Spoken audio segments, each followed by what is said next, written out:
je ne ferai pas partie des mendiants de riz. Je vais trouver d'autres ressources qu'on puisse manger ici quand on vient travailler ensemble. Je n'accepterai pas ces saletés sur ma dignité à la fin de ma vie, ni pour moi, ni pour vous, mes enfants. D'accord. On va se tourner vers les macabos. On ira les chercher au village. Et le manioc, on produira ça ici. D'accord. Laissez tomber ça. D'accord. Alors, maître, quel regard portez-vous sur le rôle des réseaux sociaux dans la propagation de ces accusations, notamment celles formulées par l'Observatoire du développement social? Oh, les réseaux sociaux, j'adore ça. Je suis contente d'avoir vécu cette époque-là, parce que nous, on n'avait pas les réseaux sociaux. Je suis très reconnaissante aux réseaux sociaux qui me permettent d'être en contact avec mes enfants, comme maintenant, de communier avec eux, de leur raconter ce que nous, on a vécu, comment on a résolu les problèmes sans Internet, sans ce que vous avez aujourd'hui, et de voir comment vous pouvez tirer le maximum de profit de tous ces progrès scientifiques pour faire mieux que nous, pour bâtir un meilleur Cameroun que nous-mêmes nous vous laissons en grande saleté. Nous, les parents qui avons géré là. Moi et compris. Voilà.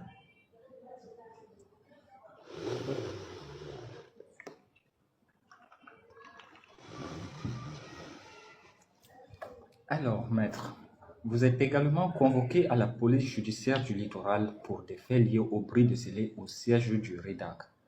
Que répondrez-vous à ces accusations? Oui, j'ai répondu que j'ai arraché un petit carton qui était apposé sur les portes du REDAC ce jour-là et qui tenait lieu de scellé que j'ai trouvé déjà sur les portes. Le REDAC, qui a 14 ans aujourd'hui, n'ayant jamais été l'objet d'autre chose que des félicitations dans le monde entier des organismes qui sont chargés. Voilà ce que j'ai enlevé.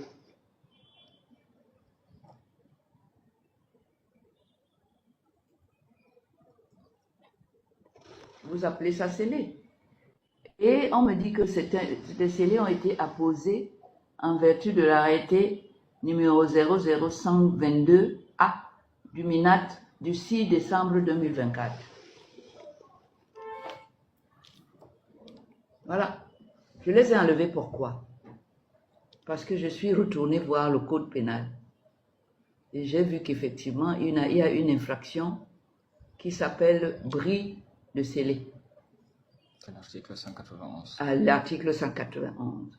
Cet article a ceci de particulier qu'il dit que n'est puni pour bris de scellé que celui qui a arraché, brisé des scellés qui ont été légalement apposés. Ça veut dire quoi? Que pour une fois, si je les brise, nous irons au tribunal, ils seront obligés de nous démontrer d'abord comment ils ont apposé légalement les scellés. On va enfin savoir. Parce que pour moi, les scellés n'ont pas été apposés légalement. Le REDAC n'a jamais eu la moindre mise en demeure, avertissement, rien de qui que ce soit dans ses activités depuis 2010 où il a été créé. Au contraire, j'ai vu une avalanche de médailles tomber sur la poitrine de sa directrice exécutive, Maximilienne Gombert. D'accord. D'accord. J'ai vu des félicitations venant des Kennedy, du Canada, du gouvernement de la France, l'Allemagne, partout où le REDAC est, c'est respect. Partout où le REDAC est invité dans les conférences internationales, nous avons la place leader à cause du travail du REDAC. Il n'y a qu'ici que le beau devient laid. Eh ouais. Le grand devient petit. Ça, c'est la spécialité camerounaise. C'est la spécificité camerounaise.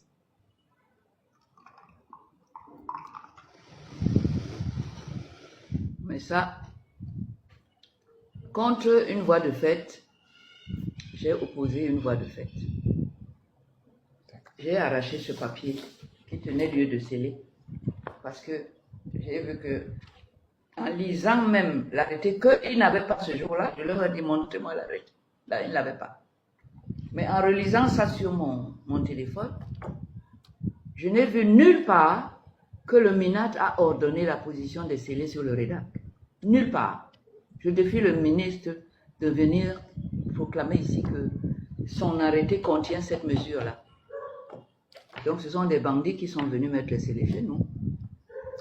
Il y a Babana Boubara qui pose la question de savoir c'est quoi le REDAC. Le REDAC, c'est le réseau des défenseurs des droits de l'homme en Afrique centrale. C'est le réseau des défenseurs. Parce que à l'étranger, on aime bien travailler avec des regroupements et pas avec des petites associations isolées. Donc, on a constitué ce réseau, pas ici. Il a été constitué ailleurs. Il a été d'abord au Congo Kinshasa. Oui. Ensuite, à la suite de, je ne sais pas trop quoi là-bas, on avait décidé de confier ça à Maximilienne Ngombe. Et elle a délocalisé ça sur le Cameroun. Toujours par patriotisme. Hein? Et depuis, les Camerounais normaux ont vu le travail du REDAC. Le REDAC est devenu ce qu'elle est devenue au point de déranger les ministres. D'accord. Eh oui, ça veut dire qu'elle fait du bon travail. Donc, c'est comme ça. Vérité ici, erreur au-delà. Voilà. C'est comme ça la vie. D'accord, maître. Comment interprétez-vous la décision déclarant la nullité du REDAC et suspendant ses activités au Cameroun? C'est une folie. Comme il y en a plusieurs au Cameroun. Pure folie. Mais nous choisirons toutes les instances nationales, internationales et régionales pour le démontrer. D'accord. Et faire garder ça dans les archives. Ça pourra aider les jeunes générations qui se lancent à promouvoir et à aider le président de la République sur les droits de l'homme, qui est son travail numéro 1, le président de la République. D'accord. Voilà. Alors, maître, cette situation compromet-elle les actions du REDAC pour la défense des droits humains en Afrique centrale? Comment? Cette situation compromet-elle les actions du REDAC pour la défense des droits? Bien sûr qu'on est paralysé. C'est quand même l'État, un ministre, quand même l'administration, la haute administration, qui se lance dans des actes de folie, en fait. Comme ça, ça ne peut pas vous laisser indemne, ça ne peut pas vous laisser indifférent, ça ne peut pas ne pas causer un préjudice. Mais nous allons saisir les instances officielles pour nous plaindre, y compris la diplomatie. Nous sommes en année électorale, je ne vois pas dans quel pays normal on peut déclencher une guerre contre les défenseurs des droits de l'homme dans toute une région. C'est celui que moi je défends. Et c'est la loi du président de la République que son ministre combat en voulant paralyser ceux qui font comme le président pour l'aider à répondre là-bas quand il ira à l'ONU ou à l'Union africaine.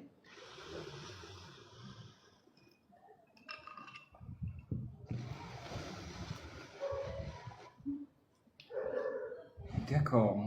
Pour sortir, pensez-vous que la société civile camerounaise est suffisamment outillée pour faire face à ces défis? La société civile camerounaise est une société mature.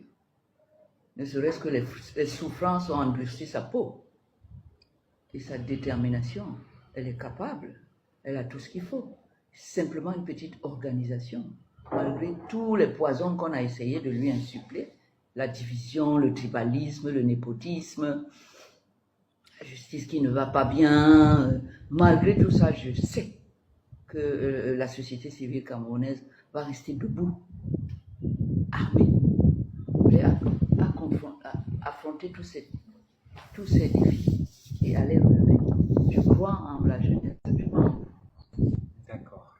quel message souhaitez-vous adresser à vos soutiens et à ceux qui suivent de près ces affaires? Le message, continuons à rester ensemble. Continuons dans cette pyramide que le Cameroun a choisie, c'est-à-dire le peuple souverain bien implanté en bas et ses élus qui sont des députés, qui font les lois, qui disons au peuple de rappeler souvent à ses élus que c'est lui le peuple qui est souverain, par des actions que partout dans le monde libre, on met à la disposition du peuple pour le faire savoir aux dirigeants. D'accord, ça marche. Nous allons prendre 3 personnes qui sont là et nous allons essayer de les écouter. Sabio Inoua. Région. Parce que c'est ça le REDAC. Le REDAC couvre 8 pays. 8 en Afrique centrale. Je ne vois pas comment des gens sensés qui dirigent un pays, un État, peuvent lancer ce genre de fatwa à une organisation qui a fait un tel beau travail reconnu mondialement. Voilà. D'accord. À présent, nous allons parler de votre engagement et de votre combat. À 80 ans, vous restez une figure emblématique de la défense des droits humains. Qu'est-ce qui vous pousse à poursuivre ce combat malgré les pressions et les menaces? Oui, parce que quand je fais un travail dont je reconnais l'importance et l'impact positif sur la jeunesse de mon pays, sur les femmes, enfin sur toutes les communautés ici, rien ne m'arrête. Donc tant que j'ai un petit souffle, j'irai jusqu'au bout. Je n'ai aucune raison de m'arrêter. Voilà. Et monsieur le webmaster d'ici, vous êtes bien placé pour savoir que la relève est assurée par vous, la jeune génération, puisque vous donnez la peine de venir ici tous les jours pour apprendre, pour voir comment vous pouvez mener l'activisme, défendre les droits de l'homme, apporter une contribution. Vous venez spontanément ici et on essaie de faire avancer les choses ensemble, de façon à ce que vous puissiez continuer ce combat après mon départ. Donc, je n'ai aucune raison de m'arrêter. Au contraire, vous, mes enfants, vous me donnez toutes les bonnes raisons de never give up, de ne jamais abandonner. D'accord. Ces événements reflètent-ils, selon vous, un climat de répression grandissant envers les défenseurs des droits humains au Cameroun? Ces événements m'inquiètent parce que ça ne nous rassure pas sur la gouvernance de notre pays. Parce que nous, les droits de l'homme, etc., nous travaillons pour aider le président. C'est son travail. C'est lui qui a prêté serment sur la Constitution, qui commence par la Déclaration universelle des droits de l'homme. C'est son travail numéro 1. Alors quand nous venons comme ça pour l'y aider, et qu'il laisse ses sbires, ses ministres, toute la hiérarchie administrative venir nous casser les pieds et nous fermer, on se pose des problèmes sur la lucidité des uns et des autres et le sens vraiment du pouvoir dans un système qu'on veut démocratique. Je ne comprends pas. Vous venez aider le président, c'est lui qui, son travail est là, dans la Constitution, dans la Déclaration universelle, et beaucoup de traités qu'il a signés et ratifiés lui-même. Ces ministres viennent vous empêcher, viennent fermer. Alors on va où? C'est quelle gouvernance ça? Vous venez aider leur patron, et le patron vous les envoie comme des chiens enragés pour vous montrer et vous dire de laisser tomber. Il y a un problème là qui ne va pas, qu'il faudrait qu'on nous explique. Surtout pendant cette année électorale. On va exiger des réponses. D'accord. Pendant la campagne. D'accord. Selon vous, comment la communauté internationale pourrait-elle intervenir pour protéger les défenseurs des droits humains face à de telles accusations? La communauté internationale a ses moyens, ses règles, ses lois, et puis ses personnes. Voilà. La communauté internationale est représentée par le président de la République. Bien évidemment. Alors, s'il laisse tout ça tomber, il leur expliquera comment. Parce que c'est eux qui font les lois à l'ONU. Il va souvent là-bas. C'est eux qui prennent les lois à l'Union africaine et partout. Hein. Ces lois-là redeviennent des lois camerounaises par ratification par lui. Alors, il faudrait savoir comment on gère ce pays désormais. Où est-ce qu'on va? Devant, derrière. Voilà. C'est la loi du président de la République